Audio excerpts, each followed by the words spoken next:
দরিয়ার মাঝিরে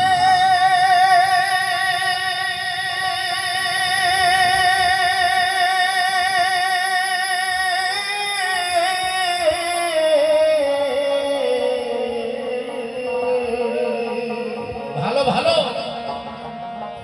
হারে মাঝি পার করয়া মারে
কোন পথ বেয়ে আমি কোথায় এলাম রে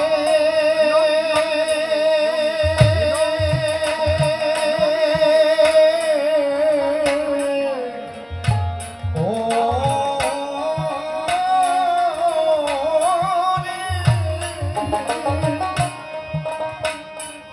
চোখে যায় না কিছু দেখা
সাথে কেউ নাই আমি একা।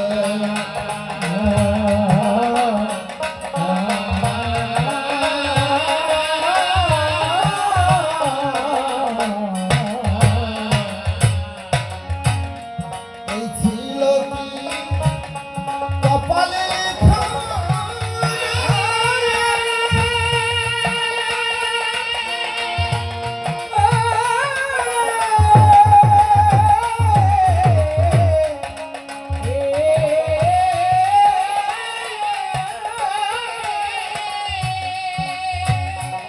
আমি এমনই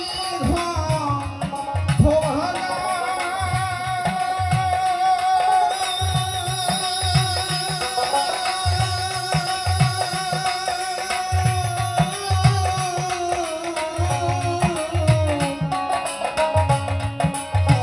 ধন্যবাদ দেখিয়ে দিবে এমন বান্ধব নাই কেউ সংসারে।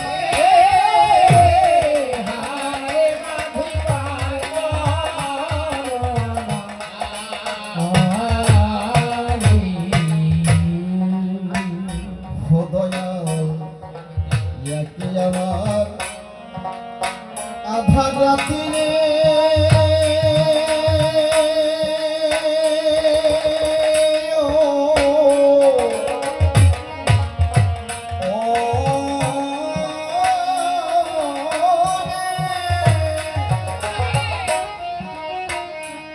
তাতে অন্ধ দুই আখি অন্ত দেখি শান্ত মনে ও দয়া তোমারে ডাকি।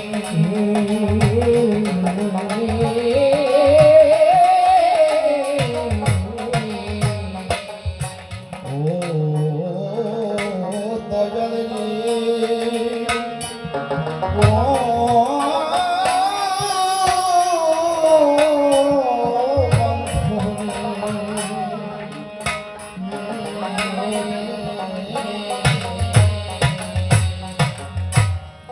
একে আমার আধার রাতিরে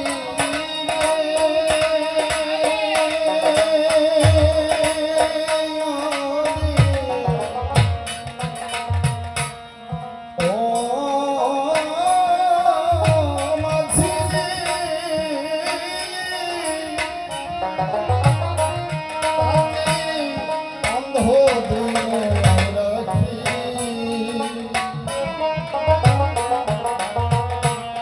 শান্ত দেখে ক্লান্ত মনে রে,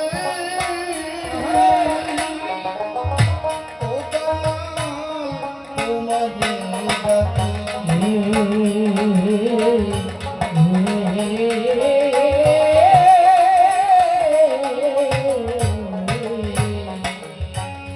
হলাম বাকি হলো বাকি রে,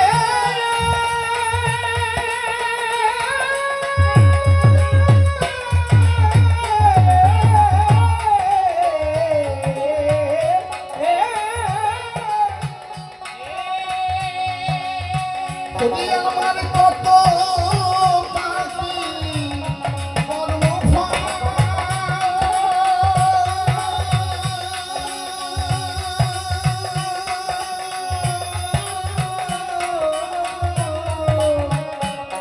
বিপদকালে সম্বল বিহীন রে, দয়াল খুঁজে ফিরি ও তোমারে হায়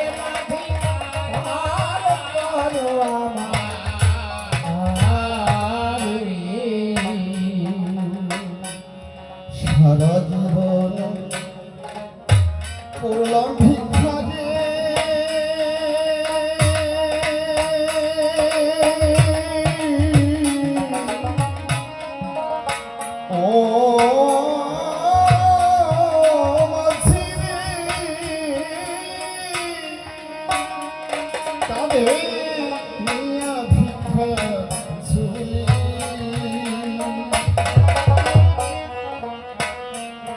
কেউ দিল না কানা খানা করিলে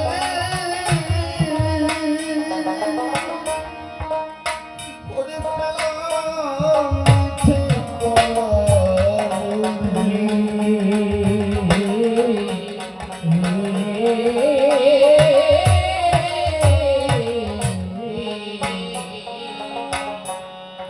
সারা জীবন আমি করলাম ভিক্ষা রে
ভূয়তে গিরিম জাতিপাতমহং বন্দে পরমানন্দ মাধবম। যার কৃপা হলে পরে পঙ্গুগিরি লঙ্ঘন করে, বাক্যরুদ্ধ জনা কথা কয়, চিরদুঃখী হয় সখী অন্ধে ফিরে পায় আখি, বাচাল মুখে কৃষ্ণ কথা কয়। সেই পরমেশ বর্ণিতে যারে নেই শেষ, নিখিল বিশ্ব করেছেন সৃজন। আমি দিনশিনী অভাগায় প্রণাম জানাই তার পায়, কৃপা করে যদি অধম জানে। আমার নাম অশোক ভৌমিক সরকার, বাড়ি হচ্ছে চরমণ্ডল অশোকতলা, সিন্দ্রানী অঞ্চলের ধার। আমার কবিগুরু চিঠির সরকার, হাজার হাজার প্রণাম জানাই তার চরণ ধার। পিতামাতার চরণ পরে প্রণাম জানাই হাজারে হাজারে, যারা আছেন ভক্ত এবং ভক্তা জ্ঞানী নরে সবার চরণ ধরে আমিও হাজার প্রণতি জানাই। এই কবি গানের ধারা মতে মানে হীরামন সরকার যিনি বর্ধমান বাড়ি, ওনার বর্ধমান থেকে এসেছেন তিনি। তবে আমি হচ্ছে অন্ধ ও হচ্ছে কানা, এই দুইজনের মাঝে হবে কবির আলোচনা। এখানে বড় বড় সরকারও গান গেয়ে গেছি। এখন মানুষ অনেক এত হাতি ঘোড়া গেল মানে রসাতল, আর কানা ঘোড়া আসে বলে আমার আঠো জল। তা আমরা কিন্তু সেই রকম, কিন্তু আপনাদের আশীর্বাদ চরণধুলি হচ্ছে আমাদের সবচেয়ে বড় সম্বল। ভক্তের চরণধুলি হলে পরে সে কিন্তু বড় হয় সংসারে। ভক্তের চরণধুলি বিনা এই ভুবনে কেউ কখনো বড় হবার নয়। বিশ্বকবি রবীন্দ্রনাথ বলেছেন কি যে আমায় তোমায় চরণ ধুলার তলে রেখো, হে প্রভু তুমি আমাকে তোমার চরণ ধুলার তলে রেখো। তাহলে কত সুন্দর কথা বলছি কি, তোমার চরণ ধুলার তলে আমাকে রেখো। আর আমিও তেমন চরণ ধুলার তলের তলের তলের তলের তলে আমি থাকতে চাই। যা হোক, ভুল ত্রুটি হবে সুনিশ্চয়, তবে নারদ এবং শ্রীকৃষ্ণ নামটি ধরে এখানে বেশি বেশি বেশি বেশি হয়ে গেল, তো একটু স্বাভাবিক রাখবেন। আলোচনা হবে এই সভাতে, যারা শ্রেণী জ্ঞানবর্তে করবে না কর্ণন। তবে ভাগবতের তথ্য কথা সভাতে দিতে হবে বক্তৃতা। মানে আমি তো প্রশ্নের সরকার, এরপরে আসবে ওইডিয়া মানে হীরামন সরকার। মানে আমার কৃষ্ণকে কিন্তু আমি কখনো আমি ছোট করব না, কারণ আমি কৃষ্ণকে সবচেয়ে বেশি ভালোবাসি। আমি ঠকে যাই যাই আমার কোনো দুঃখ নাই, কিন্তু আমার প্রাণের গোবিন্দ আমার মুখ থেকে এমন একটা কটু ভাষা না বেরোয় যে আমার গোবিন্দ আমার উপর রুষ্ট হয়। আমি ঠকে যাই চাই, আমার কোনো দুঃখ নাই। তবে আমি অশোক নামটি পরিহরি, নারদ মুনির নামটি ধরি, দাঁড়াই এই সভা পড়ি, তার কাছে প্রশ্ন করব দান। একদিন আমি ভগবানের সাথে এসে এই জগতে চলছি, হঠাৎ ভগবান আমাকে ডেকে কয়, নারদ। খুলি বলি, তোমায় ঠাই আমি জল পিপাসায় মরে যাই, তুমি আমার কথা নেবা, আমাকে একটু জল এনে দেবা। এখন আমি তো নারদ, মানে আমার তো ঝগড়া বাঁধনে মনে পথ, যেখানে ঝগড়া সেখানেই তো আমার স্থান। এখন নারদ বলছে, ও প্রভু তোমার নামটি হচ্ছে জলধর, তাই না? এই পৃথিবীর অনন্ত কোটি ব্রহ্মাণ্ড তোমার করে সৃজন, জল তো সবই তোমার চরণ তলে দোলে, আর তুমি নাকি জল পিপাসায় নাকি তোমার বক্ষ ফেটে যায়। তো প্রভু মনে আবার আছে ভাবো, আমি কয়েকটি প্রশ্ন করব, এই প্রশ্নের উত্তর যদি তুমি দিতে পারো তাহলে ধরো আমার কথা, ধরো তাহলে তোমাকে আমি জল এনে দিতে পারি। বলছে কি, আচ্ছা প্রভু তুমি তো সত্য যুগে নারায়ণ ছিলে, ত্রেতায় রাম রূপে জন্ম নিলেন, তারপরে দাপরে কৃষ্ণ রূপে জন্ম নিলেন, তাই না? তারপরে কলিতে কি গৌরাঙ্গ রূপে নদিয়াতে শচী মায়ের গর্ভে করলেন জন্মগ্রহণ। তবে তোমার এমন কি বাকি ছিল এ কথা নয় কো বাহুল্য যে তোমার ওই কৃষ্ণ রূপ ছেড়ে গৌরাঙ্গ রূপে বলি তোমার সমীপে এই কলিযুগে তোমার জন্ম নিতে হবে। মানে কেন হরে কৃষ্ণ নামটা ওই নামটা ওই যুগের নামটা এই যুগে কি প্রকাশ ছিল না, কিন্তু কেন আবার তুমি এই কলিতে গৌরাঙ্গ রূপে জন্ম নিয়ে আবারও তুমি এই নাম প্রকাশ করলে? তবে আমার প্রশ্নটা হলো এই যে তুমি কৃষ্ণ হয়ে কৃষ্ণ কিন্তু গৌরাঙ্গ হয়ে কেন তুমি আবার জন্মগ্রহণ করলে, এর কারণটা কি? তাহলে দ্বিতীয় প্রশ্ন কানি সভ্য মাঝে ধর্মটা নিয়ে যারা আছেন জ্ঞানী গুণী করবে না করনন। আচ্ছা প্রভু, এই মানুষ তো কেউ সংসারে থাকে বলি আমি তোমার বাকে হে ঋষিকেশে, কেউ আর জন্মের মতো হরি বলে সংসার ছেড়ে মানে বৃন্দাবনে চলে যায়। এখন এই সংসার ধর্ম বড় আমার প্রতি হবে না রূঢ়, না ত্যাগ বড়? মানে সংসার ধর্ম বড় না ত্যাগ বড়? সংসারে থাকলে ভগবানকে মিলে, না সংসার ছেড়ে জন্মের মতো একেবারে কলসিতে কোপ দিয়ে একেবারে বৃন্দাবন চলে গেলে ভগবানকে মেলে? তুমি আমার কথা নিবা, এই প্রশ্নের জবাবটাও তুমি ভালো করে বোঝাইয়া দেবা।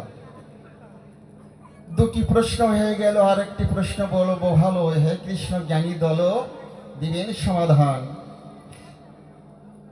বর্তমান যুগে বলি তোমার পুরো ভাগে আজকাল ঘরে ঘরে নামের অনুষ্ঠান হয়, হচ্ছে না? গ্রামে গ্রামেই তো নামযজ্ঞ হচ্ছে, তারপরে মতো ধর্ম সম্মেলন হচ্ছে। কিন্তু এই ধর্ম সম্মেলন হয়ে এই নামযজ্ঞ সংকীর্তন হয়ে তোমার কাছে বলি নুয়ে মানুষের এই জীবের কি কল্যাণ সাধিত হচ্ছে? এখানে আমার প্রশ্ন কি, তোমার যে নাম গুণাগুণ কীর্তন, এই যে যে ধর্ম সম্মেলন নামযজ্ঞ, এই নামযজ্ঞ করলে তোমার এই নাম বিতরণ করলে জীবের কি কল্যাণ সাধিত হয়? তুমি আমার কথা নিবে বলি তোমার কাছে এবে, এ প্রশ্নের জবাবও তুমি ভালো করে বোঝাইয়ে দেবে। দ্বিতীয় প্রশ্ন গান তোমার মাঝে করব দান, হে কৃষ্ণ ভগবান সুষ্ঠু হবে দিবে সমাধান। অর্থাৎ প্রভু ভুল ভেঙে দাও, যে ভুলে তোমায় ভুলে হীরা পেলে কাজ তোলে ভিখারি সেজেছি আমি, প্রভু সে ভুল ভেঙে দাও। এখানে কাঁচ এবং হীরা, কাঁচ এবং হীরা কোন মর্মে ব্যবহৃত হয়েছে? কাঁচ এবং হীরা, এর তাৎপর্যটা কি, এর সারাংশটা কি? এ কথা নয় তো ফাঁকা ফাঁকি, তুমি বিশ্লেষণ করে বোঝাইয়া দেবে। তবে ভগবান প্রশ্ন কয়খান করলাম খাঁটি, প্রশ্ন করলাম কয়েকটি, উত্তর দেবে কিন্তু খাঁটি খাঁটি, একেবারে ফাটাফাটি। উত্তরে যদি হয় মাটি, এমন দাবড় দেব না এখান থেকে চলে যাবে বর্ধমান, ওখান থেকে খাবে আর এক ঘাপান, ঘাপান খাইয়ে যাবে জাপান, ওখান থেকে যা হবে তো হবে তা